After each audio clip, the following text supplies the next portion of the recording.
Yeah, it's not Because on I'm, you. I, You're all I'm, good. I'm always assuming, well, it's me, not getting the things right in the Discord channel or missing something, and but it's good to hear.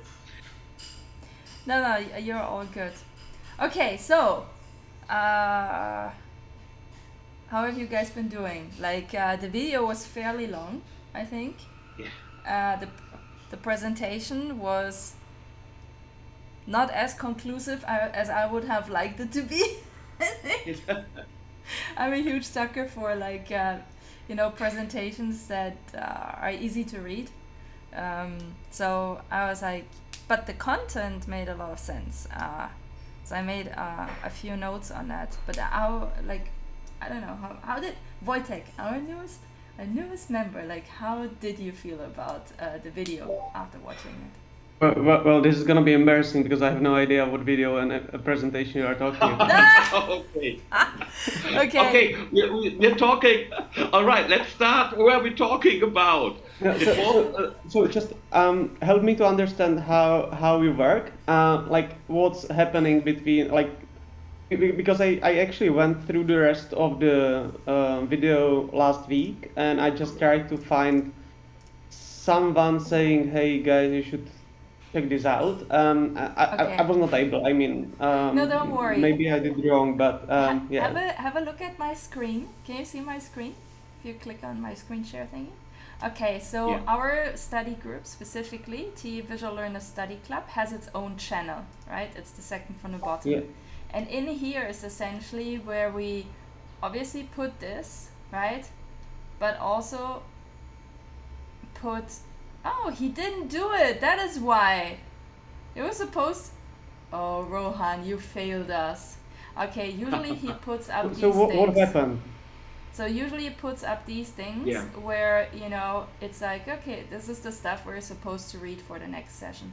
So I do apologize for us actually not doing our job well. So the thing is, Okay. you go on here, right? You enroll into like, you've made your account on tokenengineering.net, I would assume, because you've already gone like through most of the modules. So in chapter 5, in the second one that says pre-reading list, this is where we're currently at. And Oh. we're trying to keep it like, around like two to maximum like 3 hours of like reading or indulging. So it doesn't get like too much. But yeah, the thing that we had to look at for this week was the social choice presentation by Professor Nimrod. So this is essentially what we would be talking about today. But since it was a video, we can actually also give you like the TLDR on it. It's not you don't really have to watch it. Okay, yeah, and I will know better for the future. So thank you very much for this. No, don't worry. It's we didn't do a good job on this, so I apologize. Yeah, so social choice presentation by Professor Nimrod was not necessarily like so much different than what we had already learned about social choice theory. The only addition I want to say was that he went into much more detail about the mathematical and computational approach to it. Right, Luther? I think that was like the main addition. Yes. I took some screenshots. I didn't take like a ton of screenshots. I took some screenshots. So I took a screenshot of the 3 pillars of ComSoc, computational choice theory, right? Well, this is just like how it's being approached, and then in between he says like, okay, there is a high level and a low level of how to approach this and how to get like essentially a minimum viable product, I want to say, for like a governance approach. And then this is kind of like this is like essentially my little summary. Computational social choice theory explores the design, analysis, and implementation of methods for collective decision making and combines the following study fields: computer science, mathematics, social science, right? Because when I will refer to those notes, I don't need like a whole summary of everything that was said in the video. I just need to understand what it was focusing on. And then what I do for myself, and this is obviously all up to you guys as well, but I leave I leave my key takeaway, right? And you can tell my key takeaway for what I'm doing was like fairly simple. A ranked voting system seems like a good idea to understand tendencies. And then I had a typo. Tendencies. Right? So if I ever want to understand this better, this is probably where I would go and rewatch this or reread stuff about social choice theory. But otherwise, yeah, I think, I don't know, but Alutra, please elaborate, and also welcome Grayscale. Good morning. Yeah, welcome Grayscale. Well, Stella, I think you got the main point. So it was quite a long video, and well, I do not have that much to add, honestly. For me, the most interesting part was the differentiation between, elicitation methods and aggregation methods. So that wasn't that much clear to me, honestly. When talking about voting systems, I didn't thought about this further distinction between those two levels. That there are different ways for the elicitation, and there are different ways of voting rules for the aggregation of preferences. So I found this distinction quite helpful. But on the other hand, although we have a deeper knowledge about those things, it still somehow left open the question which voting system or which voting rules to apply in which situation. I think the complexity of every other system is just it's so unique in a sense that it. I mean, we read this Ayres impossibility theorem, I think, for last week, right? And even he says, like, there is no, satisfactory solution that can just be applied to everything, right? Of course. You will always fail in the sense of fairness. So funny enough, we had in my project, we had this Sunday core team meeting.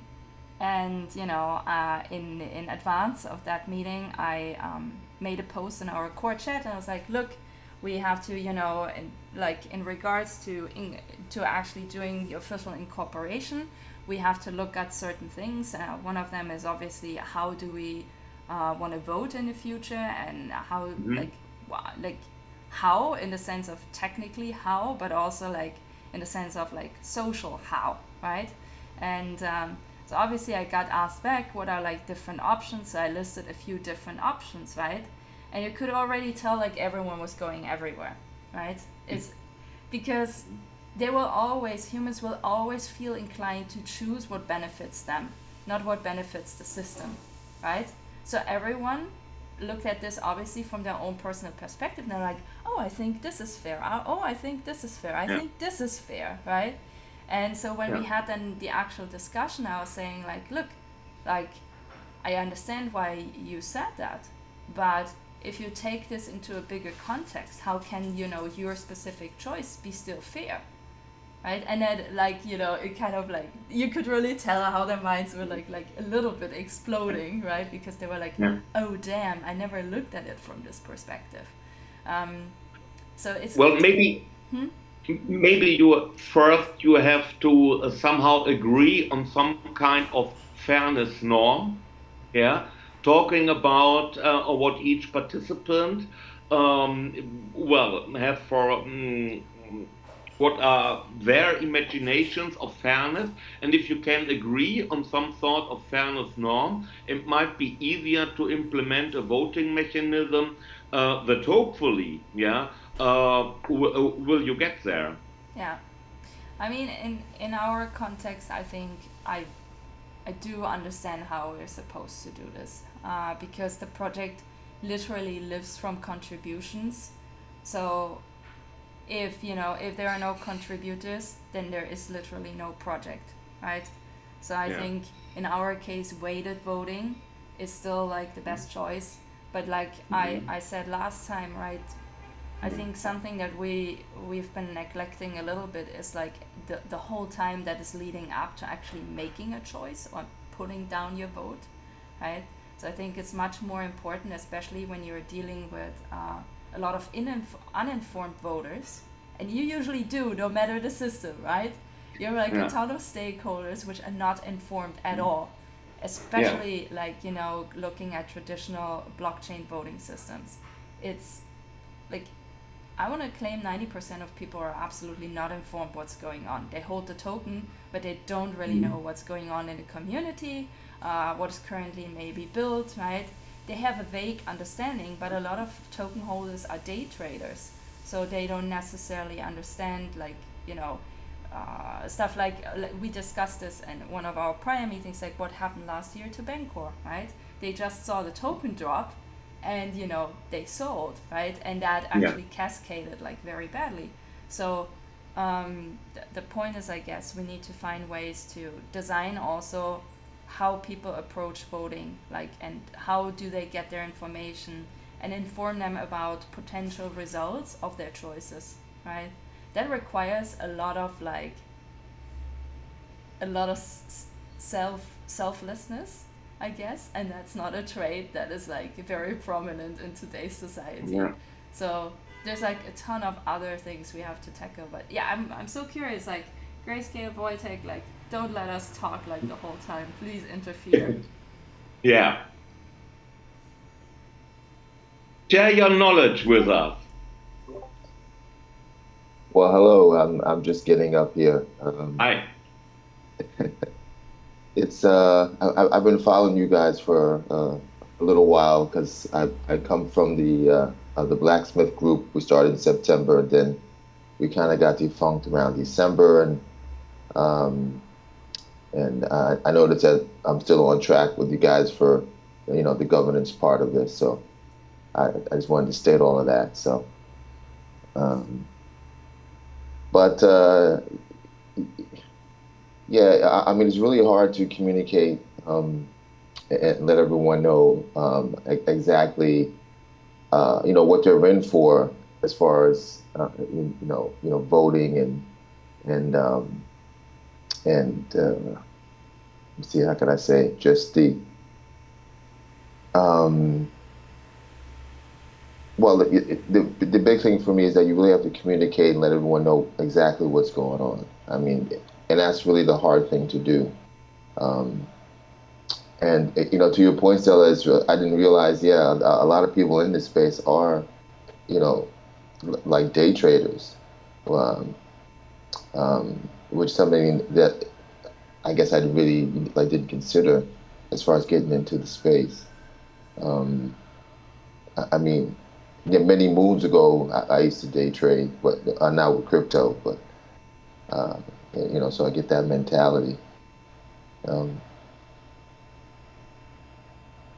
I mean, on the other hand, one might discuss if it's that bad that those guys who are not interested in some kind of government decisions, right? Because they just want to day trade. I mean, they won't vote. So is it a problem? I mean, if those who's not interested in governance do not vote, I mean, it looks bad for your quota, right? Because only a small part of token holders might be voting, whereas the majority who is more or less day trading doesn't vote. So we have a bad voting quota with regard to some kind of DAO decisions, let's say. But on the other hand, as long as those who are really interested in the project are voting, this might not be a bad point. So there are I mean, the problem is not only with day traders, like people who hold the token just to get a quick buck or something, but with regular users of the token. If you have like some utility connected with the token, you can have people who just want to hold the token to be able to access the Discord chat or some event or whatever, and or to get a discount on fees on exchanges, and they might not be interested in the governance process. And like for these, like solutions like delegation of the token. Yeah. That's something that's Hmm. being used. I'm now part of a group. We are starting a DAO, and one of this is not decided yet, but what we have in our mind is that there would be like automatic delegation if you would be inactive for three votes. Yeah. Your token would be automatically delegated to someone, and Okay. just at the moment when you decide to vote, it would be Mhm. yeah, undelegated. But we don't know whether this is a proper mechanism. But Okay. yeah, delegation is something that Yeah. kind of makes sense to So, me. and if I get you right, you would like to implement some kind of automatic delegation. So let's say I have some of your tokens, and I do not vote for 3 months. Then my voting power is automatically delegated to someone else. Did I get that right? Yeah. So it would be like, for example, it would be delegated to me. Yeah. But if you remember after another month that you actually have the token and want to vote, you just vote, and Yeah. by you voting, the token is automatically like undelegated, and you can vote. Yeah, and I have Okay. no say in that. That sounds for me like a pretty nice idea. Thanks.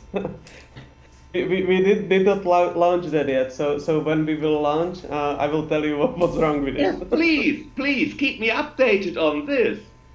I mean, this I is, mean, because this might be a solution, right, to the things we discussed just before. I mean, this is why these kind of spaces, they're so important, right? Because all of us are working on different kind of models and different nuances, right, in the different models. So if we share, what's going wrong, it means we can improve, right? If everyone just keeps holding on to, we did everything right, but for some reason it didn't work, then it's like it's not going to be very helpful. So I really appreciate if you were able to share. I've been sharing a lot about what's been going on in Alana, because it is kind of a unique project in the space. I don't think we're gonna adapt voting mechanisms which will involve an ERC20 token, because I think that could become actually very dangerous for the project. And also, it doesn't necessarily make a lot of sense. Like I said, this project really lives from actual contributions. So this is ultimately what I want, right? I want people to contribute. So if that's my goal, then probably an ERC20 token will actually contradict the goal that I have, because people will just buy it to claim a value and eventually, pump this token up. But it will not lead to receiving more contributions. If I were to connect this to an ERC 721, 1155, you name it, right?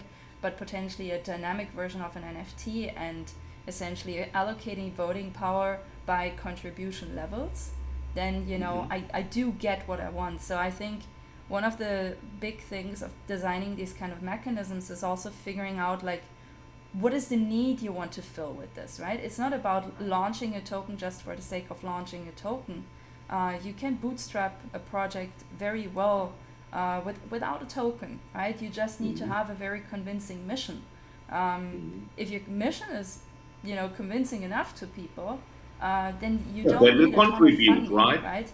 If you are, but that stops, for example, there's always two sides to this story, right? That stops, for example, if you're trying to develop a proprietary technology, which we are not, right? So we don't have a need to finish something in a certain amount of time. We're not pressured by the outside market, right? We can take a lot of time to figure all of these things out, which is kind of beautiful, honestly, because everything else in my life was like so rushed.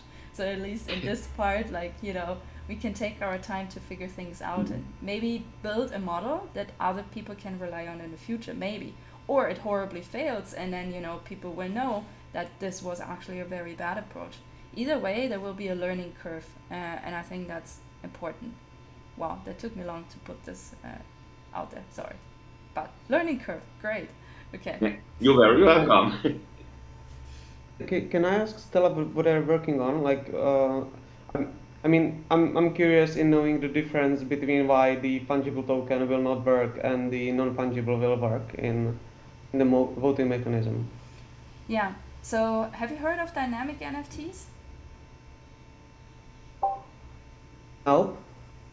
Okay, so dynamic NFTs, they make use of so-called oracles, right? And they can be connected to a form of data. So a very visual and very, like, not recent, but very notable idea in the past year, I want to say, was an NFT that is melting at the same time as the pole caps are melting, right? So it was connected to a live data feed. And the way to do it was through a dynamic NFT, so a live connection to an oracle. So the NFT kept like melting, then freezing up a little bit again, melting, freezing up a little bit again. Oh, right? this project, but I didn't realize it's called dynamic NFT. Yeah, this is what a dynamic NFT is. So, or this is one example of how you can make use of it. And so when I saw this, I was like, oh, great. So if we connect this to our D-Work, right, and D-Work is a decentralized application, so that should actually, like, I have not yet talked to a developer who told me this is a bad idea because it should be all open. You can essentially pull the contribution levels, right, from the leaderboard of our D-Work and essentially allocate those points onto the NFT and then use that as voting power or voting influence, let's just say, right? What I liked about the social choice theory, or this like ranked, let's call it ranked voting system, right? A over B, B over C, and so on. I thought like, oh, it would be nice if, I'm very sick of people telling me, you should do this, or this is the only right way on how to approach this, right? Because it's bullshit. Like, sorry for my choice of words. It's recorded. Damn, I really need to learn in that aspect. But the point is, nothing is just black and white. There is always so many granular, fine, like shades in between, right? And so I think ranking choices, I think that's actually a really good idea. And this is why I made this like very stupid, very plain note. I was like, yeah, it makes a ton of sense, because then we would potentially really get to a solution that is appreciated over another solution, right? Because all the options are solutions.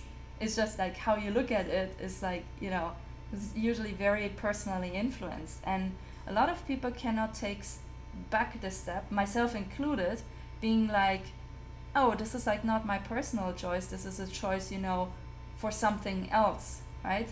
So often we're trending towards like, this is the right thing to do, when in fact it's maybe, the right thing to do from like our very personal perspective, but not necessarily for the project. So yeah, I guess.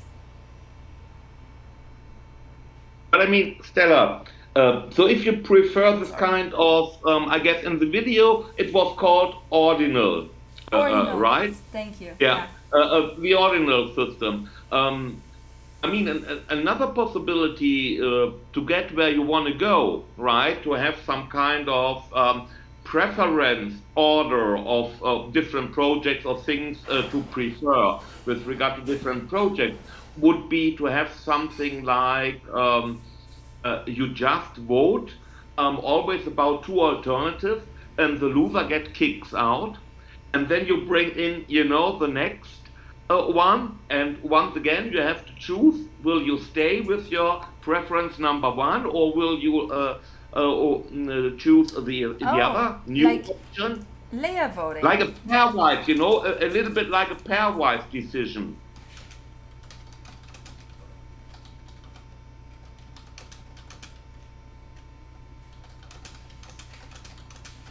Okay, this is interesting.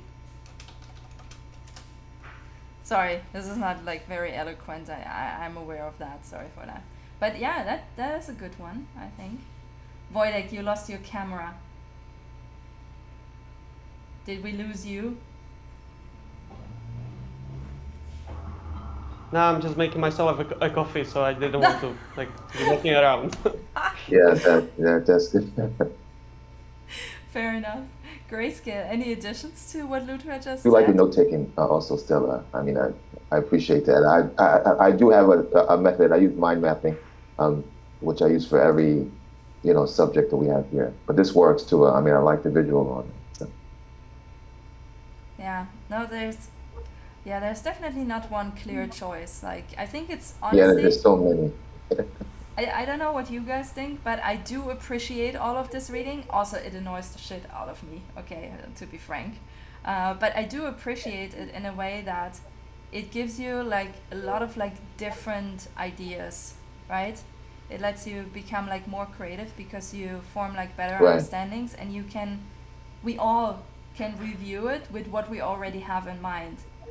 So I think it makes stuff like so much easier, in a sense, to come up with a good proposal, because that's what I have to do next. Like after this module is done, I do have to draft a proposal and be like, hey, this is what I think we should do this. What do you guys think about this? And I think understanding also how to design the way on how we're supposed to vote on that, right? On the initial proposal of like how should we actually vote on anything. That's going to be a very interesting experiment, I think, because, yeah, I could already tell, asking them this very open question, it resulted in a cascade, right? Because none of them are necessarily very familiar with, any of this. Most people in the Alana project have a creator background. We have some people who are more on the technical side, but not necessarily Web3 related, right? They've been just dabbling. So me summarizing some of these aspects, like I said, it exploded some minds over there, and they were like, oh shit, like this is like a lot to catch up on. And then, we have in Alana, we have on the Discord a custom bot that's called Galatea, which is essentially Alana's companion animal in her story. And it is also like a joker. It's going to be a joker kind of format in the game, right? So people can ask, or you can ask then Galatea later in the game, but now in the Discord, a specific like Web3 related questions. It's not AI powered. It's connected to a database because when we started this, there was no free access to like all random sorts of AI. But recently it's been used a lot, right? Because people are like, oh damn, I need to understand what that even means. So that's a good thing, to inspire also other people in your community to look at those things, because sometimes they make you aware of the stuff that you haven't even considered yet, right? Because they have different social backgrounds, they come from a different culture, so it can be helpful, I think, as long as you don't listen too much to it, which I have a tendency to do. So don't do that. Don't try it at home. Yeah, but anyway, I think it brings up another important point. It may be not be sufficient to have a really good voting system or voting rule in place, but also all the participants, have to get the information how the system works. And if they are, let's say, if there's some kind of information overflow, we have so many different voting rules and things like that, they might not be able, to make good decisions because of that. So the information about the way the voting system is going to work and which consequences are there might be a really important information for those who would like to engage in those projects or DAOs. Also something... I'm sorry, there is some kind of construction work in the background. Oh, it's okay. My background is always noisy. It's okay. Also, Wojtek is like, I'm drinking my espresso right now. I don't hear anything. You just look like George Clooney advertisement. So good. This is a huge compliment. Oh, really? Okay, cool. Well, he's a cool guy, and he has this movie where he flies a lot, and yeah, he looks super cool in that. I'm not sure what the name of the movie is. Oh, true. Oh, did you guys realize like this weekend? I think they're launching John Wick 4. I know it's Keanu Reeves, but you know, Keanu Reeves is also cool. So, Yeah. okay, very off topic. Anyhow, mm, any other thoughts you guys want to share?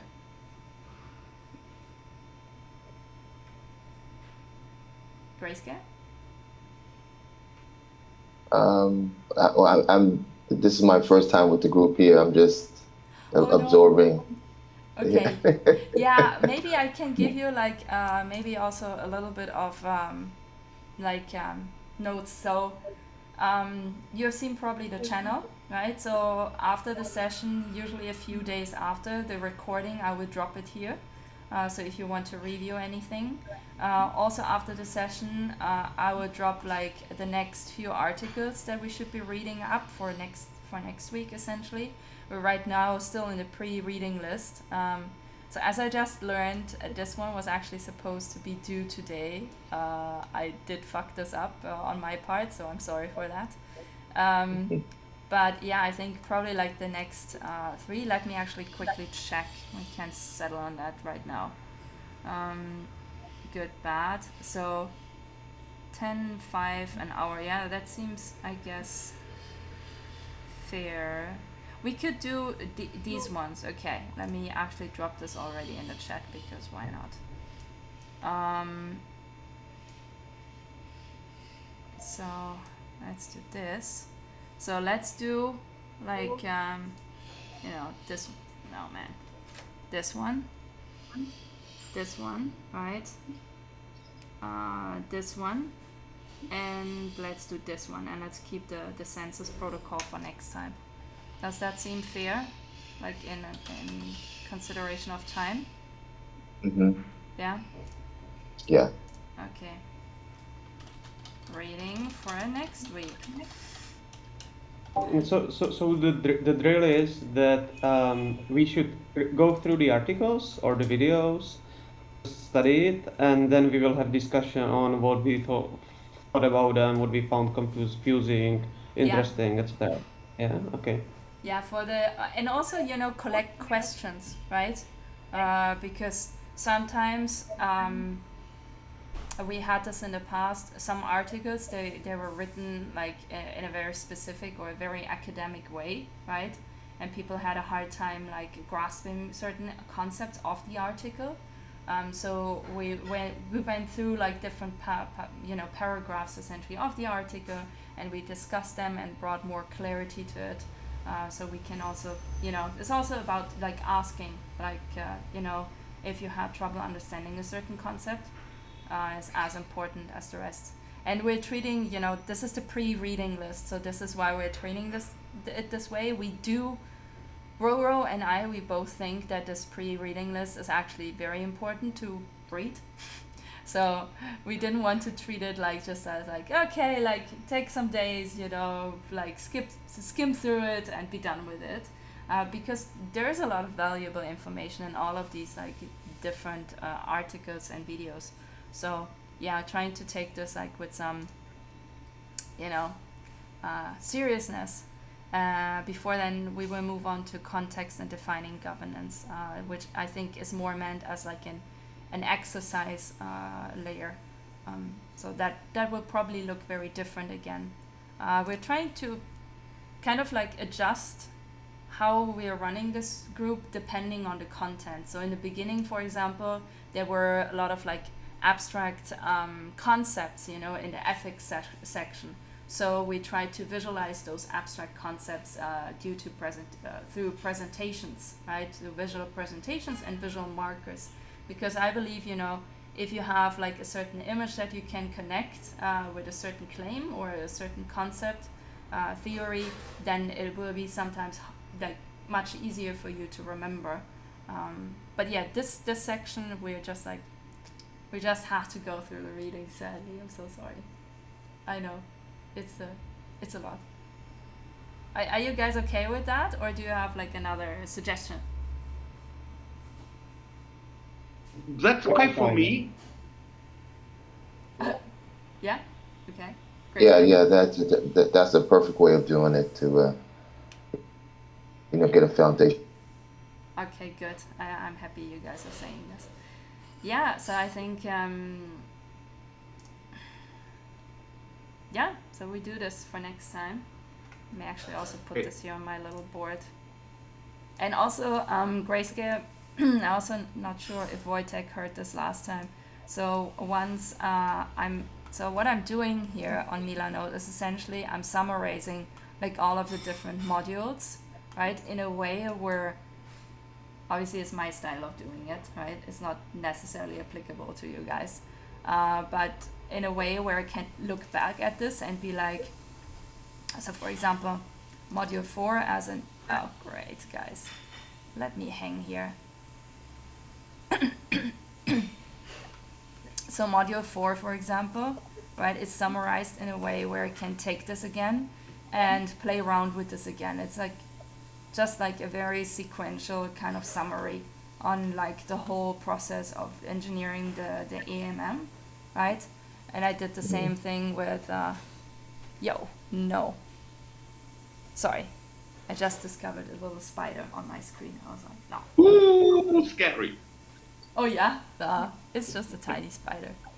Yeah, I'm trying to do the same thing with module 5, right? As you guys can see, I haven't yet taken this out of my notebook and put on here, but I think it's, and anyhow, once I have this, finalized, right, I will obviously open this up to you guys, so you can also that would be great. use this as a reference, because I think sometimes it just gets like really hard to keep it all in one place. So I've been trying to keep it in one place, different articles that I thought were like interesting to a certain degree, or that I've read, and I was like, man, that's a cool concept. I don't know how to apply this yet, but it's a cool concept. And our friends from the Tokenomics Hub, right? They shared something with me that they're developing further. So I put this on here. Yeah, just like everything related to token engineering resources, I want to say. It's funny, that framework you just... What? Not to. I saw that earlier. That was kind of interesting. The framework that you just, I guess that's from Tokenomics? Yeah. The one you just... This one, the design framework. Yeah. Yeah. Once it's finalized, also I still have to answer to them. They asked me to review this, but I haven't had really the time to do it yet. I feel a little bit bad about it. I should really get this done. But yeah, last few months have been crazy, and I'm only just this week is the first week after East Denver that I've actually caught up with everything work, right? So yeah, I think next week is the time to get this done before I go to NFT NYC, because yeah, I should do it before that. I should. Can I have a out of topic question? You just mentioned the event, so I'm just curious to know.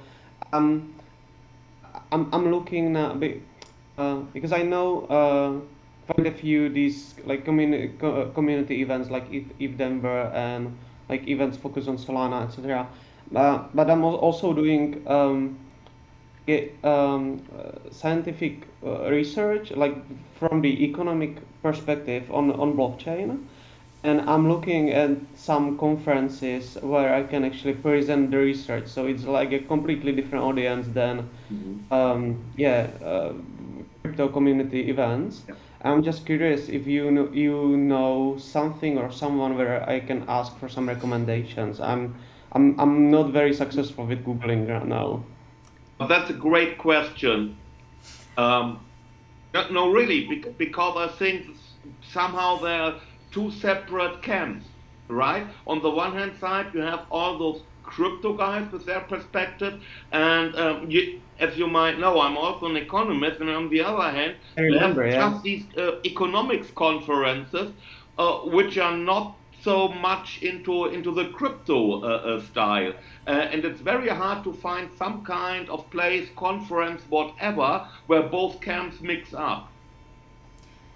Yeah, I think So that's my experience as well. I think the best bet of finding the crowd that is, mixing both worlds of finance, the digital and the physical one, is probably like DeFi conferences, right? Or conferences that have a strong focus on DeFi. So, for example, there is, I want to say there is Consensus, I think, in a few weeks, I found it one. Yeah, right? Consensus, that's then there by is. investor. Right? Then there is Permissionless in Austin Okay. this year, so I recommend that. That was actually a very good conference last year. It was very well organized. It was in Miami, or Palm Beach to be precise. It was very well organized. They had a ton of really good panels and speakers. It was a very interactive audience, so you got to speak to a lot of people, honestly, because they all come like already with a very open and talkative mindset. So yeah, like Permissionless, I can recommend. I've only heard the best about Consensus. I've never been so far. I was planning on going this year, but it kind of like it's too much. It's like NFT NYC and Consensus. They're short after each other, so it didn't feel right. Ethereum conferences, I want to say, if they're as big as East Denver or similar, find like similar large crowd to attract. Like I think East Tokyo has. There's a lot of people going to East Tokyo. I think this is also where you find a lot of people you can actually talk to, especially when it comes to researching blockchains. That's actually a great place to go, because it's not just the blockchains that are most of the time present and their peers, but it's also like all the layer 2 solutions, all the ZK roll-ups, right? Like all of these like refined products for certain blockchains where you sometimes can extract much more valuable information. And you can talk to hackathon people. So their first hands-on experience with using these blockchains and tools from a developer side, right? Yes, otherwise I don't have any recommendations, I guess. Yeah, cool. Thank you very much. Thanks. Sure. Mm-hmm. Grayscale? You're breaking off.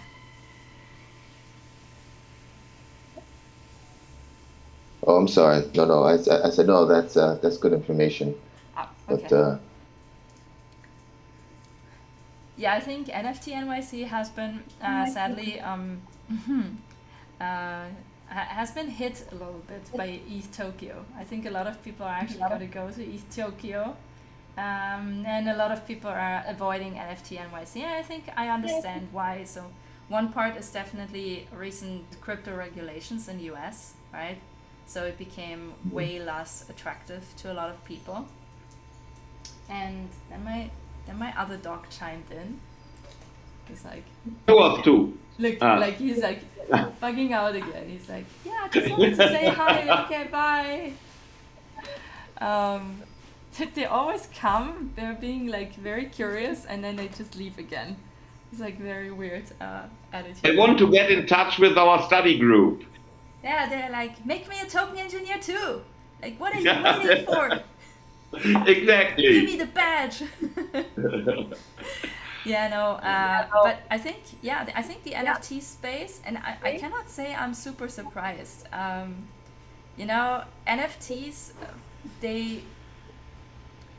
I think the NFT space made a fundamental mistake.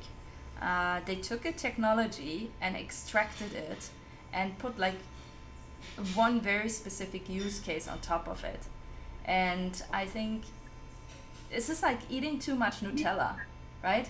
Nutella is such a great like delicacy, but if you eat too much of it, you're sick of it, right? And it's the same what's happening to NFTs right now. People are sick of it because there's this one specific use case that they associate with it, especially if they are not very knowledgeable about the underlying technology. And I've been facing this on my Instagram as well, right? I've been doing like some carousel posts on, hey, why should creators get started with NFTs, right? And why is now a good time? And why should or how should they do it? And I'm adding this like little phrase on every like cover slide that says on their own terms, on your own terms, right? And the reason why I do this is because I don't want them to get started with NFTs to make like, you know, obviously great if they make millions of money, right? Great. But that's not the reason. The reason is for the sake of preserving their art, essentially, preserving their work, right? Because if you mint your work on chain and you put up your stuff on, let's say, something like, you know, decentralized storage, like Arweave, for example, the Arweave blockchain, then your stuff, as long as, you know, not all of blockchain technology breaks down for some weird reason and there will be no electricity anymore, your art and your creations will live on forever, right? They will be accessible indefinitely to the people who actually own your art, or even to, you know, your family. It's like such a nice way of preserving what you've been doing, and I think a lot of artists want to be known for what they do. They also appreciate, you know, that they are able to do what they want to do and what gives them pleasure, right? But the other side of this is they want to be known, right? And they want to make sure that people know that they did this, not someone else, but they did this. And there's no better way of like putting, because in my project they were like, yeah, so we're finalizing the branding right now, right? We're doing rebranding and we're gonna launch this in the beginning of May. And they were like, yeah, we should like, you know, we should like copyright trademarking, right? They were like, what do we do, right? And I'm like, no, we're gonna mint this on chain. Like, this is like, you know, because copyright will always be debatable. It will always be about a lot of like gray, you know, nuances. Like there will be and you have so many different regulations, right? I mean, worldwide, copyright patents are something different in America as in Europe, as let's say in China. Yeah. I'm not even talking patent, right? Patent, obviously, we cannot do at all, right? But we can. Yeah, but I mean that's a huge chance for intellectual property rights. It's not only, I mean, artists or something like that. Yes. Yeah. So this on-chain minting is a very easy way to have some sort of worldwide, intellectual property rights with regard to your kind of product. Yeah, and also, you know, the thing is, the longer we have those rights, so let's just, you know, go like 500 years in the future, right? Like, if everything is already protected, like, how are you going to protect anything anymore, right? It becomes so scarce so fast. So, for example, with the Ethereum name server domains, right? A lot of people have been saying like, oh, it's so dumb, like this is like the next thing of like a subscription, right? Like, what the hell, like why do I have to do this? Why don't I just like own this indefinitely? There is a reason for it, because you're not going to live indefinitely long, right? So having this like without an expiration date, and you know, we could discuss like how, you know, other like, you know, timetables would probably be nicer, right? And other cost structures would be nicer. But essentially, you shouldn't, like, no one should own something for an indefinitely long time, right? So I think what matters in IP and property, or like intellectual property rights, is always the context, right? So what you could do on chain, or what I imagine that I would do for us, is I will not only mint the logo, right? I will mint like the whole context. So there will be a description of the brand, right? Kind of like a legal document. There will be like all the different assets, like the word branding, the symbol branding, right? All of these things. And then you have not like, I don't want, you know, property rights on this like indefinitely, right? What I want is people understand that this whole package is what makes Alana, right? Because the whole problem is also Alana cannot be copyrighted by itself, right? At all. It's a surname. That's fucking impossible. So it's more about the corporate identity, right? Exactly. And that if you see a certain kind of symbol or things, you know, oh, this is yours. This is Alana. Yeah, in that context at least, right? But yeah, I this is what I want artists to understand. But here's the thing, right? a lot of people, and this is just so human, it cannot be more human than that, and they comment kind of nasty comments. I left the non-nasty ones up, right? But some are really nasty, saying like, you know, I'm a scammer, I'm a liar, or whatever, right? And I'm like, I get back to them about, like, you know, I put direct messages towards them. I'm like, hey, want to talk about it? Want to elaborate what, you know, why you think I'm doing this, right? So I'm trying to steer up a conversation purposefully, and I expected, you know, some people being like not very nice about these things, but it's truly impressive how uninformed people are, and how in what of an uninformed stage they have already formed an opinion, right? That sometimes does amaze me, like not in a good way, obviously, but yeah. Well, as we say in DeFi, do your own research. Dior, I love that word, Yeah. because it sounds like Dior. Yeah, okay. And I love Dior. So there is even a close connection to fashion. Yes, got that point. This, you know, in our community, because we have a lot of fashion designers, right? They're like, oh, Dior? Like, is this like Yeah. a digital version of? And I'm like, no, it's just like, do your own research. I'm sorry, look it up That's in the the difference Galatea box. between I and Y. Yeah. Yeah. All right. Okay, So guys. I have Yeah. You have something? I have to leave in about 5 minutes. So Yeah, that's all right. are we done for today? I think so. I think we can close it down for today, right? I think anyway, Okay. probably like we had the session running for in the past for like, I want to say 90 minutes. I think we can Yeah. skim it down for the discussion ones to 60 minutes, unless there is like, you know, there is like a whole fire breaking out, then we can keep it going. But I think an hour of like discussing these things is good enough. What do you guys think? Well, let's see. If it's 1.5, it's fine Yeah. as well. As it Okay. develops. Yeah, sounds good. Okay, guys, you Yeah. know what to do for next week, right? Sure. Okay, cool. Yes, we do. Yes, now I know. Perfect. Okay. Great. Sorry All for right, letting you guys. down Take last care. time. See you next week. All then. right. See Have a you. good weekend.